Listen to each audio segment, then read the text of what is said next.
نحمده ونصلي على رسوله الكريم أما بعد أعوذ بالله من الشيطان الرجيم بسم الله الرحمن الرحيم رب اشرح لي صدري ويسر لي أمري واحلل عقدة من لساني يفقه قولي واجعل لي وزيرا من أهلي رب زدنا علما اللهم فقهنا في الدين اللهم إنا نسألك علما نافعا ورزقا طيبا وعملا متقبلا اللهم انفعنا بما علمتنا وعلمنا ما ينفعنا وزدنا علما اللهم اجعل عملنا كله صالحا واجعله لوجهك خالصا ولا تجعل لأحد فيه شيئا اللهم وفقنا لما تحب وترضى رب يسر ولا تعسر وتمم بالخير اللهم أرنا الحق حقا وارزقنا اتباعه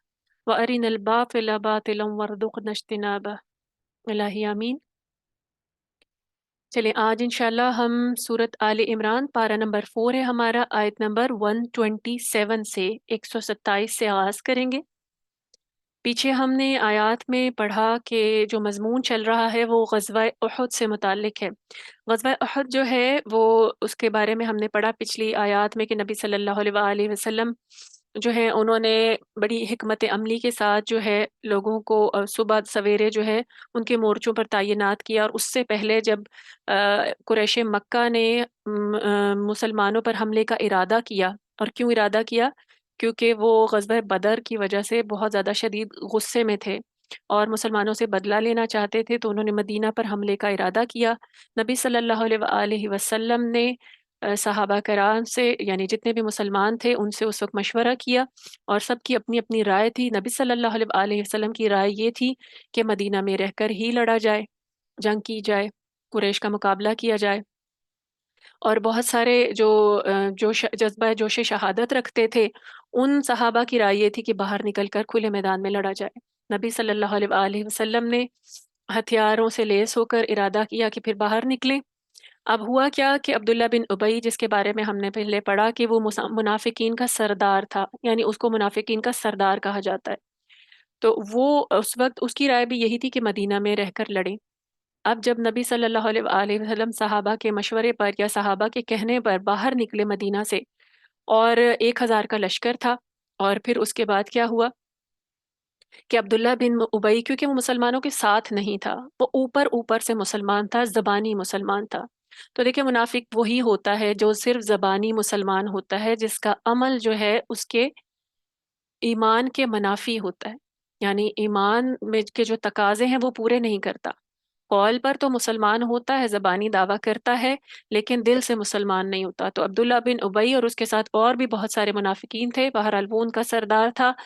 اس نے کیا کیا کہ جب اس نے دیکھا کہ مسلمانوں کا لشکر تیار ہو چکا ہے، اسباب بھی ہیں کیونکہ مسلمان پہلے سے اسٹرانگ ہو چکے تھے، غزوہ بدر میں مسلمانوں کی مدد کی اللہ سبحانہ وتعالیٰ نے فرشتوں کے ذریعے، فرشتوں کو اتار کر۔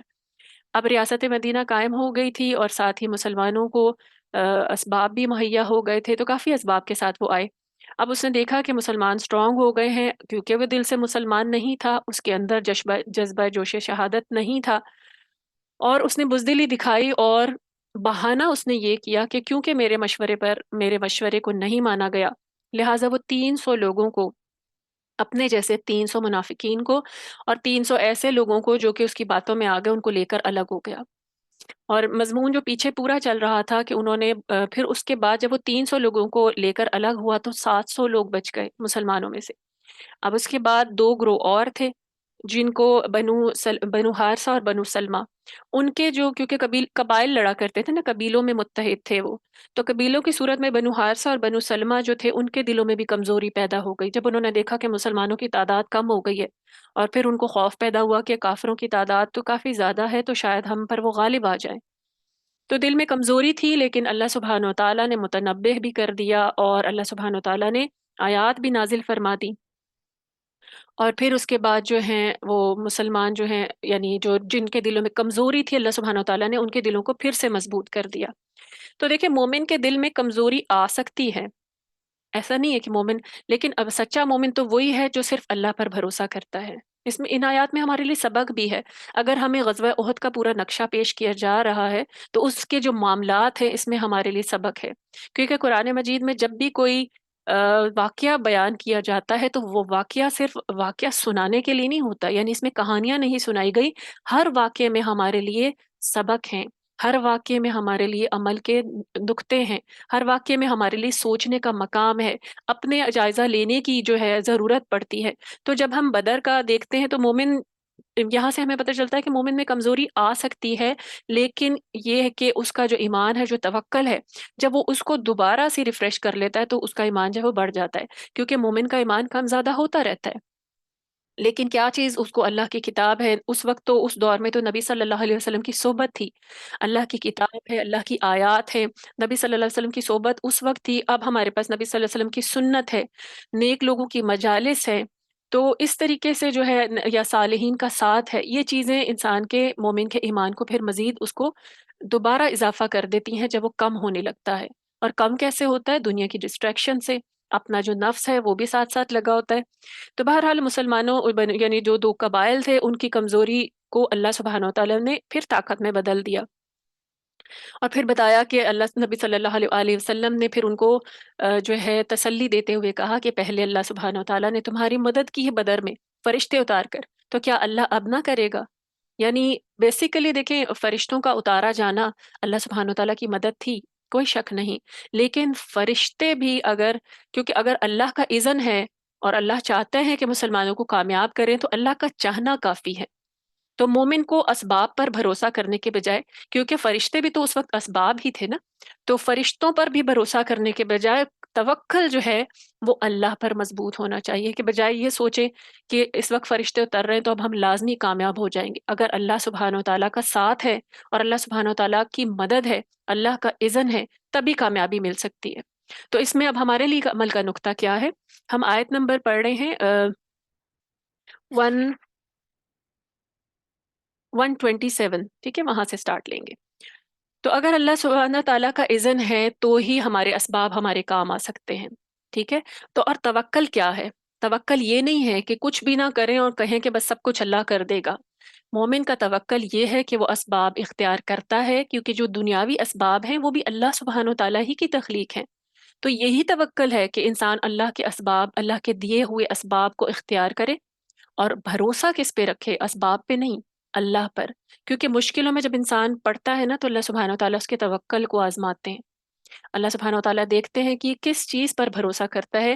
ہم عام طور پر اپنی کم فہمی میں اسباب پر ہی بھروسہ کرتے ہیں اور اسباب کو ہی سب کچھ سمجھتے ہیں، اور انہی پر ریلائے کر رہے ہوتے ہیں. ہم انہی کو اپنی کامیابی یا ناکامی کی وجہ سمجھ رہے ہوتے ہیں.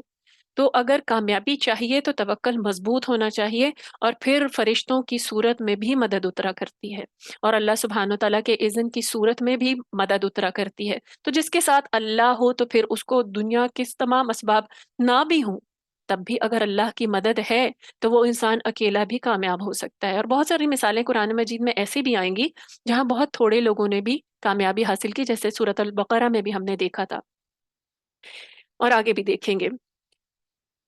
تو یہاں سے مضمون شروع ہوتا ہے. ہم نے دیکھا کہ نبی صلی اللہ علیہ وسلم نے ان کو کہا، ان کے دل میں طاقت بڑھائی ان کی، اور ان کو حوصلہ بڑھایا اور کہا کہ فرشتے اتارے جا سکتے ہیں تمہاری مدد کے لیے، تو تم حوصلہ کم نہ کرو. اور اللہ سبحانہ و تعالیٰ نے پھر ہمیں پچھلی آیت میں، اس سے پہلے ہم نے دیکھا تھا 126 میں کہ اللہ سبحانہ و تعالیٰ نے کہا تھا کہ مسلمانوں کے دلوں کو جمانے کے لیے خوشخبری اتاری گئی تھی کہ وہ اللہ پر جو ہے بھروسہ کر لیں، اور اللہ سب سے زیادہ غالب ہے. اب یہاں سے آغاز کرتے ہیں. اعوذ باللہ من الشیطان الرجیم، بسم اللہ الرحمن الرحیم.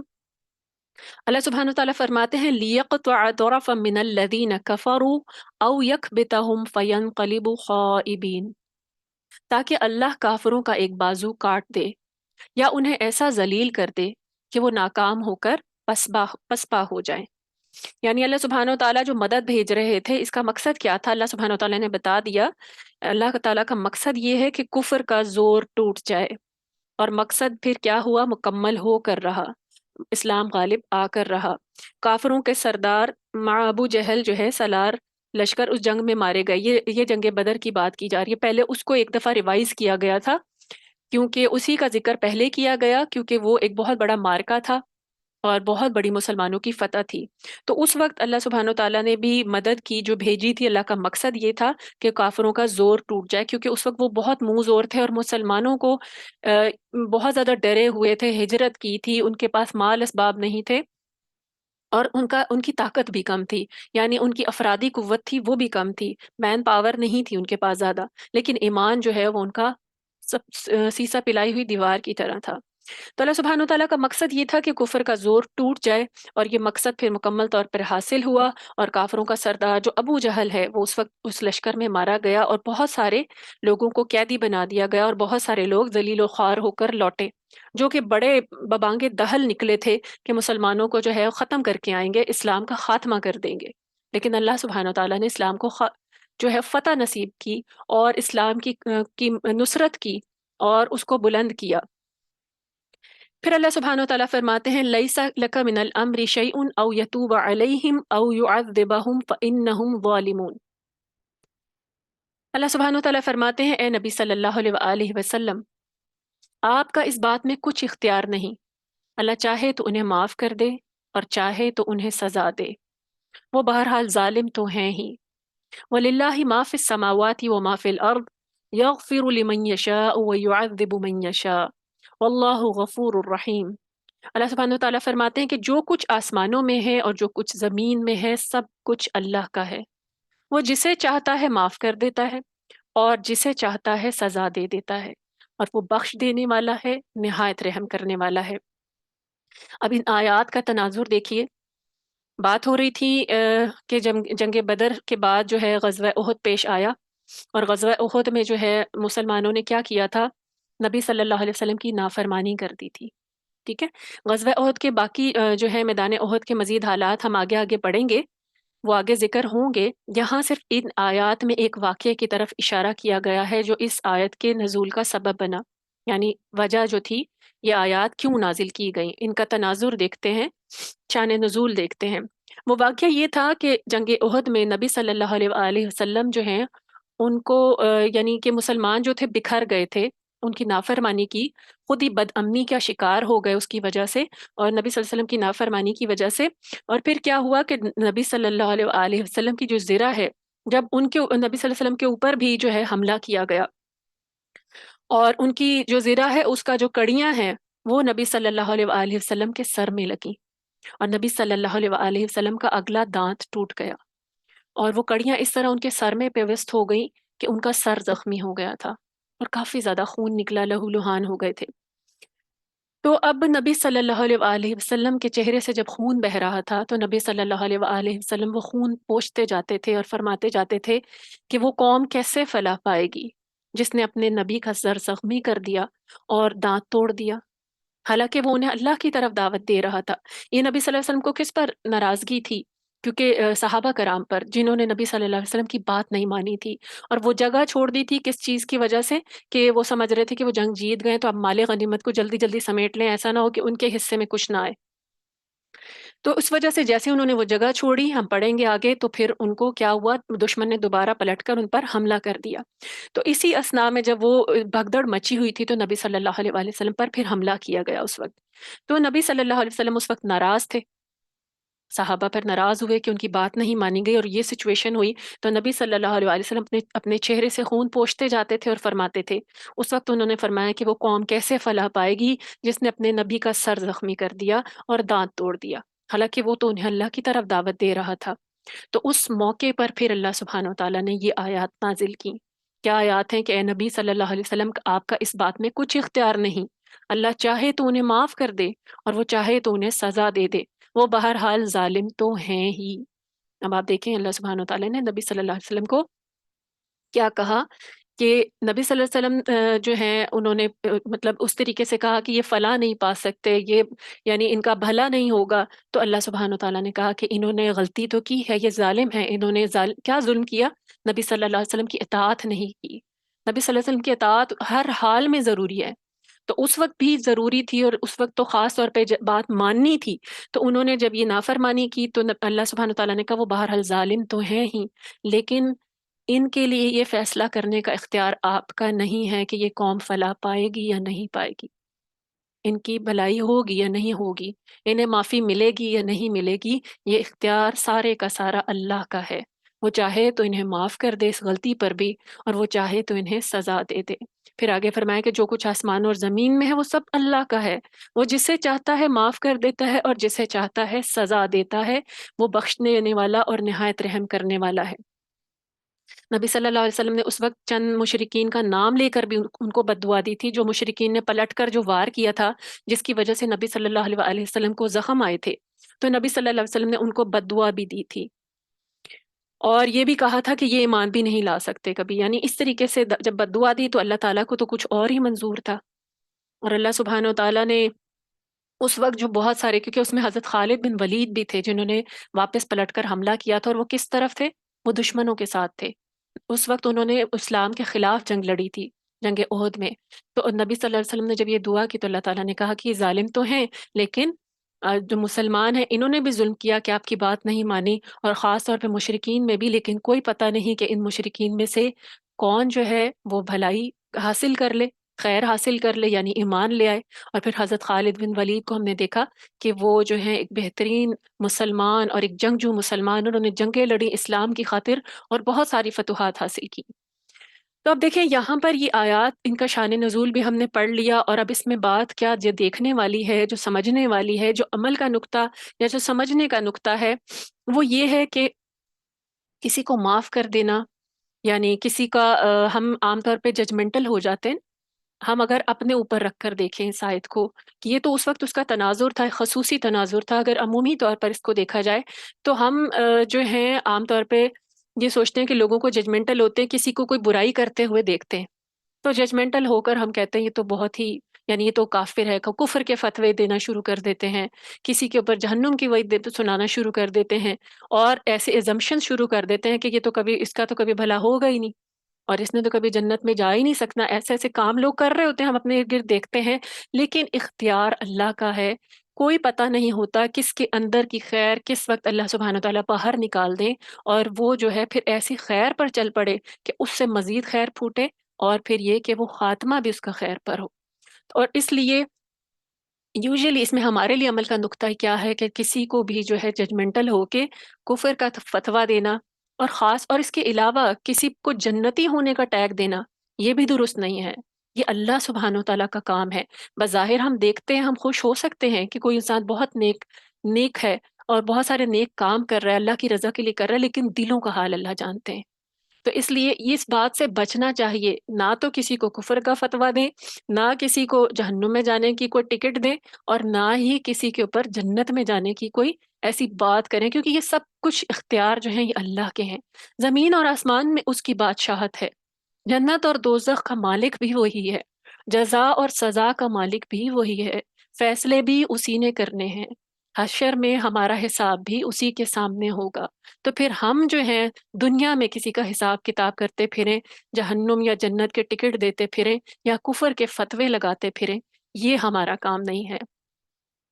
ہم اگر کسی کو برا کرتے دیکھتے ہیں تو اس کے لیے دعائے خیر کریں، اور اللہ سبحانہ و تعالیٰ سے اس کے لیے دعا مانگے۔ نبی صلی اللہ علیہ وسلم خیر خواہ تھے، اور وہ اگر کسی کو، کیونکہ کافروں کے ساتھ بھی انہوں نے بہت خیر خواہی کی اور ان کے لیے دعائیں بھی کی۔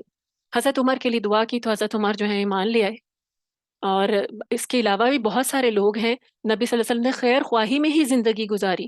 جب وہ ان کو کفر پہ چلتے ہوئے دیکھتے تھے تو یہ نہیں نبی صلی اللہ علیہ وسلم نے کبھی سوچا کہ اب میں نے ان کو دعوت نہیں دینی۔ تو ہمارا کام کیا ہے کہ ہم بھی دیکھیں، دوسروں کی بھلائی کے لیے کام کریں، لیکن اگر کوئی بات نہیں مانتا تو اس کے لیے، اس کی خیر خواہی کے لیے، اس کی بھلائی کے لیے، ہدایت کے لیے دعا کریں، اور جنت اور جہنم کا جو فتویٰ ہے وہ کسی پر نہ لگائیں، کفر کا یا ایمان کا ٹکٹ کسی کو نہ دیں۔ جنت اور جہنم میں جانے کے لیے خود لوگوں کے جو ہے نا ان کی سیٹیں مقرر نہ کرے کہ فلاں جنت میں جائے گا، فلاں جہنم میں جائے گا۔ حتیٰ کہ آپ یہ دیکھیں کہ یہاں پر بھی احتیاط کرنے کی ضرورت ہے کہ جب کوئی انسان فوت ہو جاتا ہے تو لوگ عام طور پہ کہتے ہیں تو بہت جنتی ہے، کوئی نہیں جانتا۔ اور اگر کوئی بہت گناہ گار جاتا ہے تو لوگ ان کو کہتے ہیں تو جہنم ہی ہے، اس نے تو بہت برے کام کیے ہیں، اس پر بھی کوئی نہیں جانتا۔ تو اس چیز سے جو ہے بچنے کی ضرورت ہے، احتیاط، کیونکہ زبانوں پر ہماری پکڑ ہوگی، ہماری گرفت ہوگی۔ اللہ سبحانہ و تعالیٰ اس بات کو پسند نہیں فرماتے کہ انسان اس بات کو، اختیار کو استعمال کرے جو اللہ کا اختیار ہے۔ اور وہ کیا ہے کہ اللہ تعالیٰ جس کو چاہے گا معاف کرے گا. بڑے سے بڑا گناہ اللہ سبحانہ و تعالیٰ معاف کر دیں گے اگر اس انسان نے شرک نہیں کیا ہوگا. تو اگر ہم دنیا میں کسی کو ایسی کسی کام پر دیکھتے ہیں تو ہمیں نہیں پتا کہ اس کے اندر کون سی خیر ہے، اس نے کب کون سا ایسا اچھا کام کیا ہو، اس کی کون سی ادا اللہ کو پسند آ گئی ہو کہ اللہ سبحانہ و تعالیٰ اس کے باقی سارے گناہ بخش دے. تو اس لیے جو ہے ایسی دعاؤں سے، ایسی باتوں سے جو ہے وہ پرہیز کرنا ہوگا. اور اللہ سبحانہ و تعالیٰ نے فرمایا واللہ غفور الرحیم، اللہ تعالیٰ بہت بخشنے والا ہے، بہت مہربان ہے. جب اللہ سبحانہ و تعالیٰ کی صفات کا ذکر آتا ہے تو یہ والی صفات جو ہیں یہ بہت زیادہ بیان کی جاتی ہیں، اور اللہ کی رحمت اس کے غضب پر حاوی ہے. اللہ سبحانہ و تعالیٰ نے اپنے اوپر جو ہے رحمت لکھ لی ہے، لازم کر لی ہے. تو یہ رحمت جو ضرور دنیا میں بھی اللہ سبحانہ و تعالیٰ کی رحمت کو ہم دیکھتے ہیں، آخرت میں بھی ہم دیکھیں گے، لیکن صرف سرکشوں کے لیے جو ہے ان کی پکڑ ہوگی. لیکن یہ اختیار اللہ کا ہے، ہم میں سے کوئی نہیں جانتا، ہم میں سے کوئی یہ بھی نہیں جانتا کہ ہمارا اپنا انجام کیا ہوگا. تو اس لیے دوسروں کے انجام کی فکر کرنے کے بجائے ان کی خیر خواہی کے لیے، ان کے لیے دعا کریں، ان کی ہدایت اور بھلائی کے لیے دعا کریں، اور اپنی اصلاح کی کوشش کریں، اور دوسروں کو جو ہے وہ دین سے جوڑا جائے. تو یہ عمل کا نقطہ بہت زیادہ اس میں اہم ہے. آگے اللہ سبحانہ و تعالیٰ نے آیت نمبر 130 میں ہم دیکھتے ہیں اللہ سبحانہ و تعالیٰ نے فرمایا یا ایہا الذین آمنو، اے لوگو جو ایمان لائے ہو. جب اللہ سبحانہ و تعالیٰ ایمان لانے والوں سے خطاب کرتے ہیں تو مخاطب ہم سب ہوتے ہیں. اللہ سبحانہ و تعالیٰ فرماتے ہیں لا تأکلوا الربا اضعافا مضاعفہ واتقوا اللہ لعلکم تفلحون واتقوا النار التي أعدت للكافرين وأطيعوا الله والرسول لعلكم ترحمون. اللہ سبحانہ و تعالیٰ نے فرمایا کہ اے ایمان والو، دگنا چگنا کر کے سود مت کھاؤ. یہاں پہ اب پھر سود سے روک دیا گیا اور کہا، فرمایا کہ اور اللہ سے ڈرتے رہو تاکہ تم آخرت میں نجات پا سکو، اور اس آگ سے بچو جو کافروں کے لیے تیار کی گئی ہے، اور اللہ اور رسول کی اطاعت کرو تاکہ تم پر رحم کیا جائے. اب دیکھیں سب سے پہلے جو چیز ایمان والوں کو مخاطب کر کے کہی گئی ہے وہ ہے سود. سود کی حرمت کا ذکر، یعنی وہ حرام ہے. اللہ سبحانہ و تعالیٰ نے کس طرح تنبیہ کی ہے، کتنا وارن کیا ہے، کس طرح روکا ہے، یہ ہم نے سورۃ بقرہ کی آیات جو ہیں ان میں پڑھا ہے، یعنی یہ مضمون گزر چکا ہے. تو اس آیت سے یعنی وہ پہلے سے گزر چکا ہے. اب دیکھیں یہاں پر جو اس کا ذکر کرنا، غزوہ احد کا ذکر چل رہا ہے اور اچانک سود کا ذکر آ گیا. بظاہر تو اس میں کوئی کڑیاں جڑتی نظر نہیں آتی، لیکن اللہ سبحانہ و تعالیٰ نے یہاں سود کا ذکر کیوں کیا؟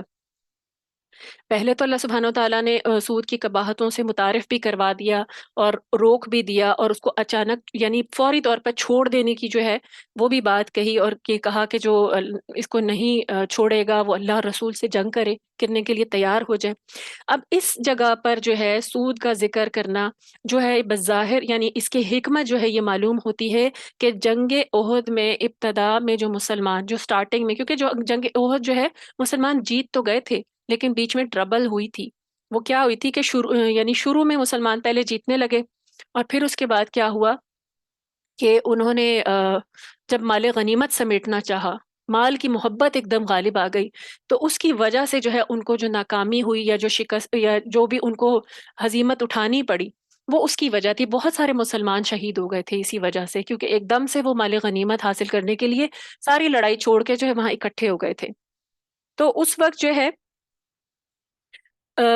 وجہ یہی بنی کہ مال کی محبت تھی. تو یہاں پہ مال کی محبت میں ہی انسان جو ہے وہ سود کھاتا ہے.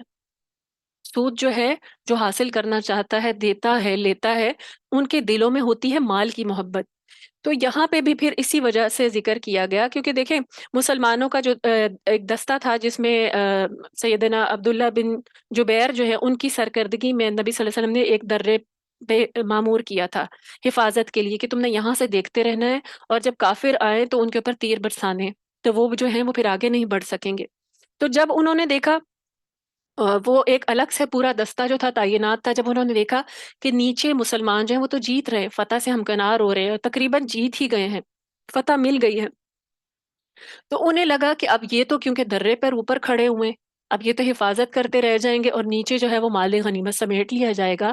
تو مال کی محبت جو ہے وہ غالب آ گئی اور انہوں نے وہ درہ چھوڑ دیا. اور وہ درہ جب چھوڑا اور مال کی طمع سے وہ مغلوب ہو گئے، تو اپنے کام کو مکمل کرنے کے بجائے وہ کیا کیا، مال غنیمت کو سمیٹنے میں لگ گئے۔ تو اس وجہ سے اللہ سبحانہ و تعالیٰ نے اس صورتحال کی اصلاح کے لیے، جو مومن انسانوں کے دلوں میں مال کی جو محبت ہوتی ہے، تو یہاں پہ مسلمانوں کی جو زر پرستی ہے اس کو جو ہے قابو کرنے کے لیے پھر جو ہے ذکر کیا، سود کا ذکر کیا کہ سود کو جو ہے بڑھا چڑھا کر مت کھاؤ۔ کیونکہ دیکھیں سود سے اتنا روکا کیوں گیا ہے، کیونکہ سود کی خاصیت یہ ہے کہ وہ سود خور میں، یعنی جو سود کھاتا ہے اس کے اندر ہرس پیدا کر دیتی ہے، اس کے اندر طمع، لالچ پیدا کر دیتی ہے، بخل پیدا کر دیتی ہے، بزدلی پیدا کر دیتی ہے، خود غرضی اور زر پرستی پیدا کر دیتی ہے۔ کیونکہ اگر آپ دیکھیں نا، جو سود لینے والا ہے اسے پرواہ نہیں ہوتی کہ وہ کسی کی مجبوری کو استعمال کر رہا ہے، اسے یہ پرواہ نہیں ہوتی کہ اس کو مال سمیٹنا جو ہے اور مال کی محبت جو ہے نا وہ دل میں بڑھتی چلی جاتی ہے۔ تو یہ دلوں کے اندر بیماری، دلوں کو بیمار کرنے والی جو چیز ہے، تو اسی لیے اللہ سبحانہ و تعالیٰ نے اس کا خاص طور پہ جو ہے اس کی مذمت کی ہے اور اس کے اوپر بہت زور دیا ہے۔ کیونکہ اگر دیکھیں اللہ سبحانہ و تعالیٰ نے قرآن مجید میں جگہ جگہ پر جو خوشخبریاں دی ہیں وہ مال کے خرچ کرنے پر دی ہیں، مال کو سمیٹ کر رکھنے پہ نہیں دی۔ مال کو خرچ کرنے میں، اللہ کے راستے میں خرچ کرنے میں بار بار اس کی تاکید کی گئی ہے۔ اور سود کی صورت میں کیا ہوتا ہے کہ انسان مال سمیٹتا چلا جاتا ہے، مجبوریوں کا دوسری کی مجبوریوں سے فائدہ اٹھاتے ہوئے ان کے اوپر بہت زیادہ ان سے پیسے جو ہیں وہ انٹرسٹ کی صورت میں لیتے چلے جاتے ہیں۔ اور جو سود ادا کرنے والا ہے اس کے دل میں پھر کیا ہے، یعنی ایک طرف تو ہم نے دیکھا سود دینے والا، جو سود ادا کر رہا ہوتا ہے اس کے دل میں پھر نفرت پیدا ہوتا ہے، غصہ پیدا ہوتا ہے، رنجش پیدا ہوتی ہے، حسد پیدا ہوتی ہے۔ اب یہ کیسے؟ کیونکہ دیکھیں جب اس کو پتا ہے کہ اس کی مجبوری کو استعمال کیا جا رہا ہے، تو پھر اس کے اندر ریزنٹمنٹ بھی پیدا ہو جاتی ہے۔ اللہ سبحانہ و تعالیٰ خالق ہے نا، اور اللہ سبحانہ و تعالیٰ خالق ہیں تو وہ اپنی مخلوق کو بہتر سمجھتے ہیں، ان کو پتا ہے کہ کیا چیز اس کے فائدے کی ہے، کیا چیز اس کے نقصان کی ہے۔ تو پھر جو ادا کر رہا ہوتا ہے اس کے دل میں پھر کیا ہوتی ہے، رنجش بھی پیدا ہوتی ہے، ریزنٹمنٹ بھی پیدا ہو جاتی ہے، اور حسد بھی پیدا ہو جاتی ہے۔ تو اس وجہ سے، اور ایسی صفات جو ہیں اسلامی معاشرے کو پنپنے نہیں دیتی، ایسی اس صفات جو ہیں اسلامی معاشرے کے لیے قاتل کی حیثیت رکھتی ہیں۔ تو اس وجہ سے اللہ سبحانہ و تعالیٰ نے پھر کیا کہا کہ سود سے بچو اور بڑھا چڑھا کر مت کھاؤ، یعنی مال کی محبت سے روکا گیا ہے۔ مال کی محبت اگر انسان کے دل میں آ جائے نا تو پھر وہ دنیا سمیٹنے میں لگ جاتا ہے اور آخرت سے غافل ہو جاتا ہے۔ اور اگر انسان کے ہاتھ میں مال ہو لیکن دل میں نہ ہو، یعنی دل میں اس کی محبت نہ ہو، تو وہ مال جو ہے وہ اس کے لیے خیر کا باعث بن جاتی ہے۔ اسی مال سے انسان اپنی آخرت بنا لیتا ہے، اسی مال کو اللہ کے راستے میں خرچ کر کے، دوسروں کی مدد کر کے انسان آخرت بنا لیتا ہے۔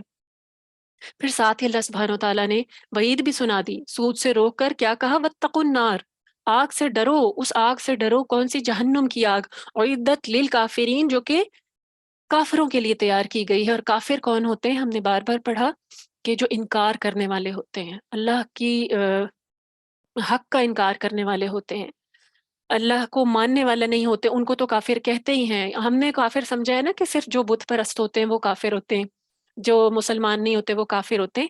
اللہ کی باتوں کو نہ ماننے والے، حق کا انکار کرنے والے بھی کافر ہوتے ہیں۔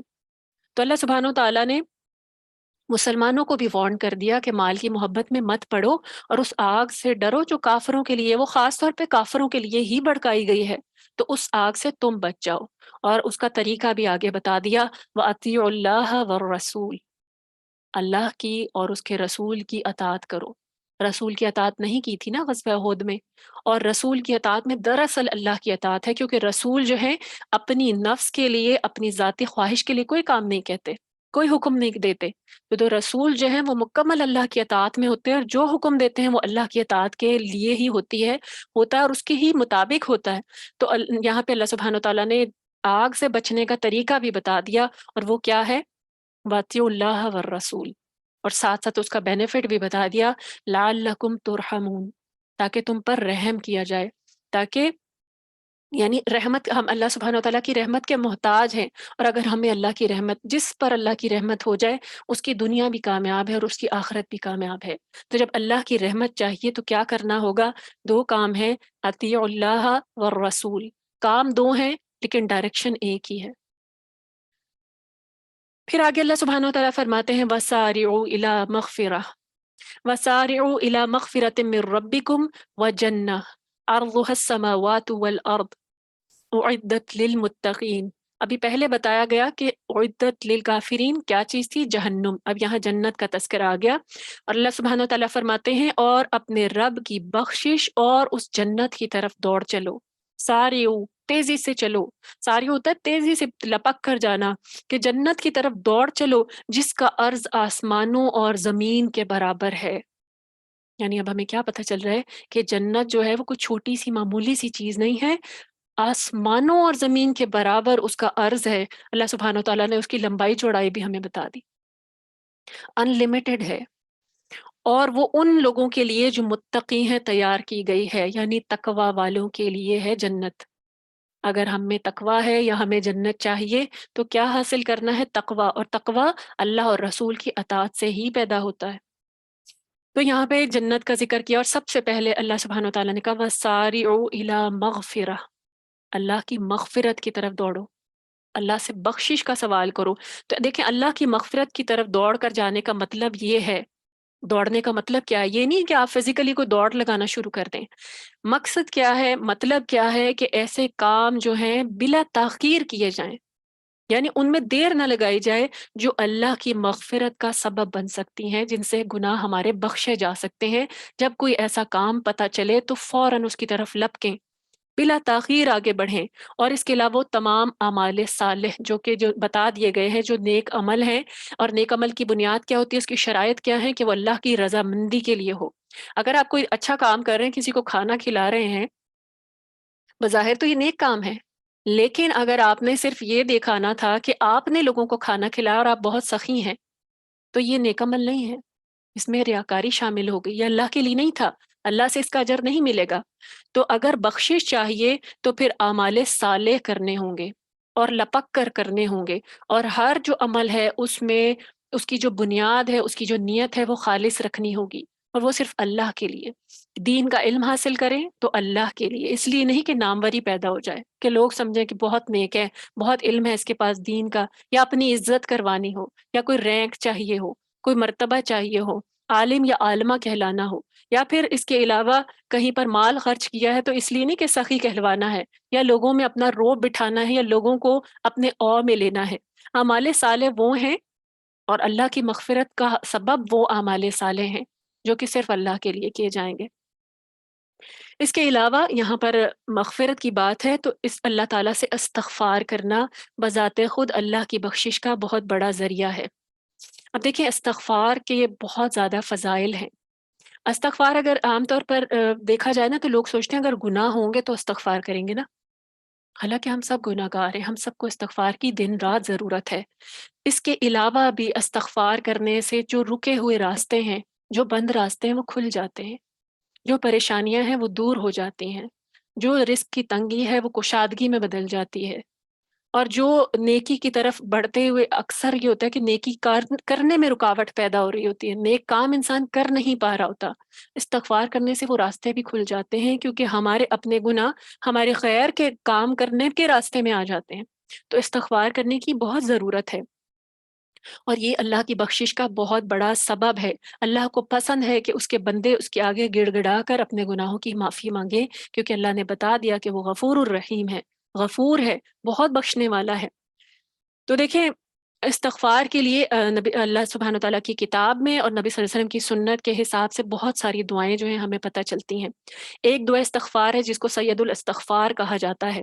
نبی صلی اللہ علیہ وسلم نے خود اس کو سید الاستغفار کہا ہے، اور صحابہ کرام کو اسے سکھایا ہے، اور صبح شام نمازوں کے بعد نبی صلی اللہ علیہ وآلہ وسلم یہ استغفار پڑھا کرتے تھے، جسے سید الاستغفار کہتے ہیں۔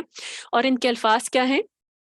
اللہم انت ربی لا الہ الا انت خلقتنی وانا عبدک وانا علی عہدک ووعدک ما استطعت اعوذ بک من شر ما صنعت ابو لک بنعمتک علی وابو بذنبی فاغفر لی فانہ لا یغفر الذنوب الا انت۔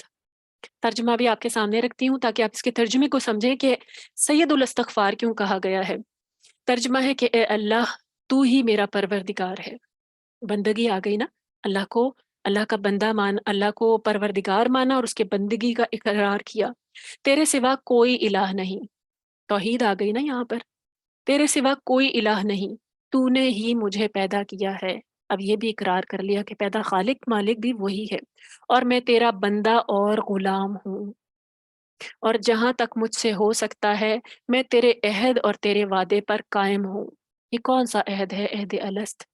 کیا تھا؟ اللہ سبحانہ وتعالیٰ نے پوچھا تھا کہ میں ہی تمہارا رب ہوں، اور ہم نے کہا تھا کیوں نہیں، یا آپ ہی ہمارے رب ہیں. اور پھر فرمایا، اور اس میں کیا ہے دعا میں، اور جو کچھ میں کرتا ہوں اس کے برے پہلو سے تیری پناہ چاہتا ہوں. جو بھی عمل میں کرتا ہوں یا کرتی ہوں، اور میں اپنے آپ پر تیری نعمتوں کا اقرار کرتا ہوں یا کرتی ہوں، یعنی نعمتوں کا اقرار بھی اس میں شامل ہے، اور اپنے گناہوں کا اعتراف بھی کرتا ہوں. لہٰذا تو مجھے معاف فرما دے، کیونکہ تیرے بغیر کوئی بھی گناہ معاف نہیں کر سکتا. بہت خوبصورت ہے، سید الاستغفار ہے، کیونکہ اس میں بندگی کا بھی اعتراف ہے، اس میں اللہ سبحانہ تعالیٰ کی توحید کا بھی اعتراف ہے، اس میں اللہ سبحانہ تعالیٰ کے خالق ہونے کا بھی اعتراف ہے، عہد پر قائم رہنے کا بھی عہد ہے، اور اللہ سے اس کی یعنی اللہ سے اس کی مدد بھی مانگی گئی ہے، اور پھر برائیوں سے بچنے کی دعا بھی کی گئی ہے، نعمتوں کا اقرار بھی کیا گیا، یعنی اس میں شکر بھی ہے، اپنے گناہوں کا اعتراف بھی ہے کہ مومن جو ہے وہ عاجز ہے، سرکشی نہیں اختیار کرتا گناہ کر کے، اور پھر اللہ سے جو معافی مانگی گئی ہے، اور اس کے بعد یہ کہہ دیا گیا کہ تو تیرے سوا کوئی بھی گناہ معاف نہیں کرتا. تو بے شک اس میں بہت ہی خوبصورت یہ اور جامع دعا ہے، سید الاستغفار ہے. تو نبی صلی اللہ علیہ وسلم بھی اس کو پڑھا کرتے تھے صبح شام، تو آپ بھی ضرور اس کو پڑھیں، ہم سب اس کو پڑھیں، کیونکہ ہم اللہ کی بخشش کے اور مغفرت کے محتاج ہیں. ہماری بھلائی، ہماری فلاح ہی اس وقت ہے. ہمیں نہیں پتا، ہم جانے انجانے صبح شام اٹھتے بیٹھتے کتنے گناہ کرتے ہیں، کیونکہ ہم تو اس دور میں جی رہے ہیں جہاں گناہ اس قدر عام ہو چکا ہے کہ وہ گناہ نہیں لگتا اب، وہ عام معمول کی بات لگتی ہے. نیکی جو ہے، نیک کام، وہ یعنی وہ اجنبی ہو گئے، وہ ریئر ہو گئے ہیں، نیکیاں ریئر ہو گئی ہیں، نیک لوگ ریئر ہو گئے ہیں. تو پھر کیا کرنا ہے؟ صبح شام استغفار کرنا ہے، کیونکہ ہم جو گناہوں سے اٹے ہوئے ہیں، اللہ کی بخشش ہی ہے کہ ہم، اگر اللہ ہمیں بخش دے تو پھر ہماری نجات ممکن ہے. کب ہماری زندگیوں کا خاتمہ ہو جائے، کب ہمارا وقت پورا ہو جائے، کب ہم جا کر دوبارہ پھر اس جگہ پر چلے جائیں، ان اندھیروں میں چلے جائیں جہاں پر ہم صرف نیک عمل کے محتاج ہوں گے. تو آج مہلت ہے، تو نیک عمل بھی کرنے، اعمال صالح کرنے ہیں، اور لپک کر جانا ہے اللہ کی مغفرت کی طرف، استغفار کرنا ہے کثرت سے. اور جنت کی طرف دیکھیں، دوڑ کر آنے کا مقصد بھی یہی ہے کہ ایسے کام کیے جائیں جن سے جنت کا حصول ممکن ہے. اور جنت میں اللہ تعالیٰ نے کہا کہ جنت کی طرف بھی دوڑ کر آؤ، اور پھر اللہ نے بتا دیا کہ عام کسی چیز کی طرف نہیں بلایا جا رہا، یہ وہ جنت ہے جس کا عرض جو ہے آسمانوں اور زمین کے برابر ہے. بہت بڑی جنت ہے، بہت عالی شان جنت ہے. تو یہ سستا سودا تو نہیں ہے، تو یہ اتنے آرام سے بھی نہیں ملے گی. تو اس کے لیے کیا کرنا ہوگا؟ لپک کر ایسے کام کرنے ہوں گے جو اس جنت میں داخلے کا سبب بن جائیں.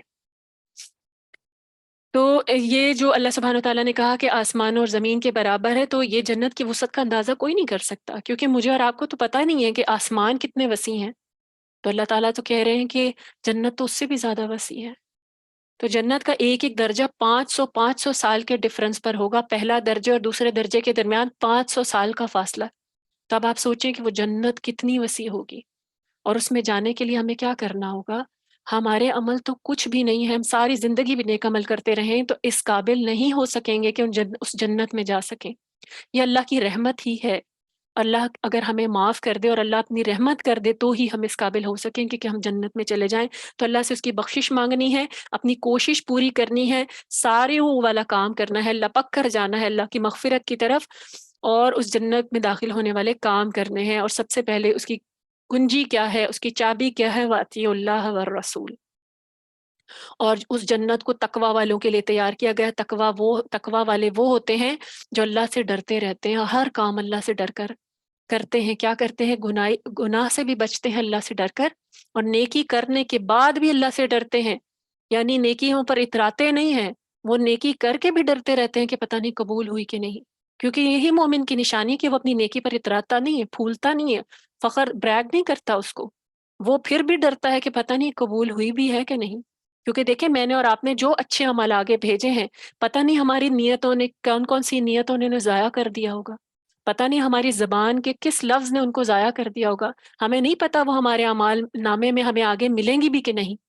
اور ہمیں یہ بھی نہیں پتا کہ کون کون سے گناہ کر کے ہم بھول چکے ہیں، کون کون سی ہماری زبان کی لغزشیں ہیں، کون کون سی ہماری زبانوں کے گناہ ایسے ہیں، کتنی غیبتیں ہیں، کتنی کوئی کوئی بھی ایسی دل آزاریاں ہیں، یا کوئی بھی ایسی حق تلفیاں ہیں جو آگے ہمارے آگے آ کر کھڑی ہو جائیں۔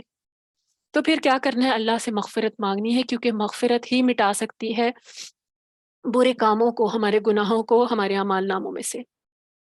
اللہ سبحانہ و تعالیٰ ہمیں ایسے کام کرنے والا بھی بنائے۔ تو یہاں پر جنت کا جو ہے وہ پھر ذکر کیا گیا اور بتا دیا گیا کہ وہ متقی لوگوں کے لیے ہے۔ پھر اللہ سبحانہ و تعالیٰ نے متقی لوگوں کی کچھ صفات بھی بتا دیں، ساتھ ہی آگے اس مضمون کو آگے بڑھایا گیا، اور کون ہے وہ متقی لوگ، جنتیں کن کے لیے ہیں۔ بہت غور طلب آیت ہے۔ اللہ سبحانہ و تعالیٰ فرماتے ہیں الذین ينفقون فی السراء والضراء والکاظمین الغیظ والعافین عن الناس واللہ یحب المحسنین۔ متقین جو ہیں وہ محسنین ہوتے ہیں، یعنی منفقین ہوتے ہیں، یعنی کیا کرنے والے ہوتے ہیں؟ خرچ کرنے والے ہوتے ہیں۔ سب سے پہلی جو صفت بتائی اللہ سبحانہ تعالیٰ نے اس آیت میں، اللہ سبحانہ تعالیٰ نے فرمایا جو خوشحالی اور تنگ دستی ہر حال میں خرچ کرتے ہیں۔ خرچ کرنے سے مراد یہ نہیں کہ شاپنگ کراتے ہیں، خرچ کرنے سے مراد یہ ہے کہ اللہ کے راستے میں خرچ کرتے ہیں، اللہ کی خاطر خرچ کرتے ہیں، اللہ کی رضا کے لیے خرچ کرتے ہیں، اللہ کے بندوں پر اس کے دین کے راستے میں خرچ کرتے ہیں، صدقات کرتے ہیں، زکوٰۃ کرتے ہیں، خوشحالی ہو یا تنگ دستی۔ یعنی وہ یہ نہیں دیکھتے کہ کم ہے یا زیادہ ہے، جتنا بھی مال ہو وہ اس کی محبت میں گرفتار نہیں ہوتے، اللہ کے راستے میں دیتے، اللہ کے پاس جو بینک اکاؤنٹ ہے اس میں جمع کرواتے ہیں۔ یہ ہیں متقین، یہ ہے منفقین، اور یہ ہے محسنین، کیونکہ ان کو آخر میں اس آیت میں محسنین کہا گیا ہے۔ اگلی صفت کیا ہے؟ اور غصے کو پی جاتے ہیں اور لوگوں کو معاف کر دیتے ہیں۔ ایسے ہی نیک لوگوں سے اللہ تعالیٰ محبت رکھتا ہے۔ اب دیکھیں، اگر قرآن کی آیات کی ترتیب پہ غور کریں تو ہمیں کیا پتہ چلتا ہے کہ اگر اللہ تعالیٰ نے کہیں دوزخ کا ذکر کیا ہے تو ساتھ ہی جنت کا بھی ذکر کر دیا، اور اس کے علاوہ اس کے برعکس اگر کہیں پر اسباب دخول یعنی دوزخ میں داخلے کے جو اسباب بتائے ہیں کہ دوزخ میں کیا چیز لے کر جا سکتی ہے، تو ساتھ ہی اس کی مناسبت سے جنت میں داخلے والے کاموں کا بھی ذکر کر دیا۔ یعنی بیلنس آپ دیکھیے کہ اس کتاب میں کتنا ہے کہ اللہ سبحانہ و تعالیٰ جہاں بشارتیں ہیں، جہاں پہ انذار ہیں وہاں بشارتیں بھی ہیں، یعنی دونوں چیزیں ساتھ ساتھ چل رہی ہیں، خوشخبریاں بھی ہیں اور ڈراوے بھی ہیں، اور ساتھ ساتھ اللہ سبحانہ و تعالیٰ نے ان کو بیان کر دیا اس طریقے سے بیلنس۔ تو یہاں پر بھی یہی صورتحال ہے، پہلے سود خوری جو کہ دوزخ میں داخل ہونے کا بہت بڑا سبب ہے، اس کے بعد جنت میں داخل ہونے والے جو کام ہیں اور جو پرہیزگاروں کی صفات ہیں وہ بتا دیں، اور سب سے پہلی صفت ہے انفاق فی سبیل اللہ، اور انفاق فی سبیل اللہ وہی کر سکتا ہے، سود خور کبھی بھی انفاق فی سبیل اللہ نہیں کرتا، کیونکہ اس کو اللہ کے راستے میں دینے کی عادت نہیں ہوتی، اس کو صرف لوگوں سے لینے کی عادت ہوتی ہے۔ تو اس وجہ سے یہاں پہ اس کی مذمت اس کے بالکل اپوزٹ ایسی بتایا گیا کہ جو مومن ہیں، جو جنتوں میں جانے والے ہیں، وہ ہیں جو اللہ کے راستے میں خرچ کرتے ہیں، دوسروں کا بھلا چاہتے ہیں، دوسروں کی بھلائی میں خرچ کرتے ہیں، اللہ کے بندوں کی بھلائی میں خرچ کرتے ہیں، نہ کہ ان کی مجبوریوں کو کیش کراتے ہیں۔